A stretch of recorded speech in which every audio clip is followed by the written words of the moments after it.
બજારમાં જઈએ અને આ છાબડી આપણને લેવાનું મન થાય એટલે સૌથી પહેલા આપણે એને પકડીને પૂછીએ કિંમત કેટલી, તો બેન કે ભાઈ 15 રૂપિયા, તો આપણે કંઈક 15 નહીં 10 માં આપો.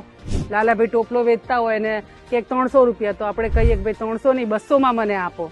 પણ આ બનાવવા પાછળ જે મહેનત થાય છે ને એ ગજબની છે. એમના હાથ, આ આપણું તાકાત નથી સામાન્ય માણસોનું કે આપણે આ કરી શકીએ. તમારે ફસ વાગીને આમ તમારા હાથ બતાવો તો આમ આમ આ ચાઠા થઈ જાય ને કડક એવી રીતના, અને ફસ તો મારા ખ્યાલથી કેટલી વાગતી હશે. હા, આ નાના માણસોનું નાનું કામ, મારા ખ્યાલથી આનો ભાવતાલ આપણે ન કરીએ તો. શાકભાજી લેવા જઈએ કે કોઈ નાની વસ્તુ જેની કિંમત બહુ જ મોટી નથી અને એનાથી આ અમીરે ના થઈ જાય. અત્યાર સુધી માની લો કે એમણે જે કર્યું એમાં કંઈ એમણે બંગલા બાંધ્યા જ નથી. એક નાનકડું ઘર એ છે, સરકારે પ્લોટ આપ્યો ને એની સહાયથી એ બન્યું. ક્યાંક આપણે બાર્ગેન કરવાનું ઓછું ન કરી શકીએ?